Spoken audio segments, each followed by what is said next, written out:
রমজান মাসে দাওয়াত বা ইসলামের পথে আহ্বান নিয়ে দুই বন্ধুর কথোপকথনের একটি চমৎকার কার্টুন ভিডিও।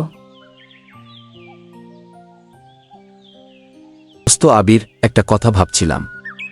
রমজান তো প্রায় শেষের দিকে, কিন্তু আমরা তো শুধু নিজেদের ইবাদত নিয়ে ব্যস্ত, অন্যদের ইসলামের পথে ডাকার জন্য কিছু করা উচিত না। ঠিক বলেছিস রাফাত।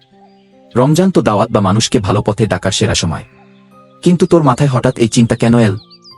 আসলে আমি চাই মানুষকে দাওয়াত দিতে, কিন্তু সমস্যা হলো আমি তো অত বড় আলেম না। আমি মানুষকে কি বোঝাব? লোকে যদি কঠিন কোনো প্রশ্ন করে বসে। আরে ধুর, দাওয়াত দেওয়ার জন্য তোকে সব সময় বড় বড় লেকচার দিতে হবে না। তুই তোর আচরণ দিয়েও দাওয়াত দিতে পারিস। আচরণ দিয়ে দাওয়াত? সেটা আবার কিভাবে?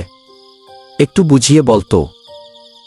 ধর, তুই যখন বাজারে যাস বা রিকশায় চড়িস, তখন যদি মানুষের সাথে খুব নম্রভাবে কথা বলিস এবং সততা বজায় রাখিস, তবে মানুষ তোকে দেখে বুঝবে একজন মুসলিমের চরিত্র কতটা সুন্দর হওয়া উচিত।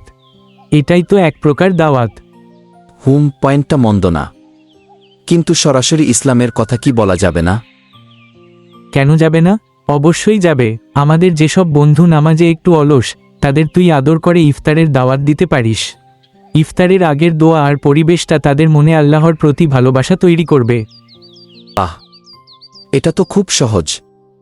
আমি তো ভাবছিলাম অনেক কঠিন কিছু। আরও একটা কাজ করতে পারিস।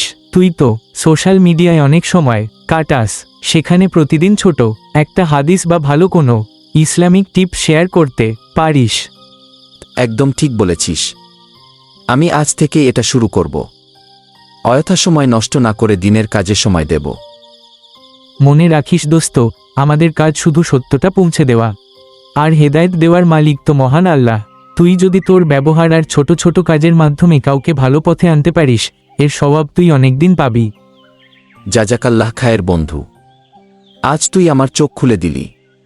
চল আজ থেকেই এই মিশন শুরু করি। ভিডিওটি দেখে ভালো লাগলে লাইক, কমেন্ট, শেয়ার এবং অবশ্যই চ্যানেলটি সাবস্ক্রাইব করে দিবেন।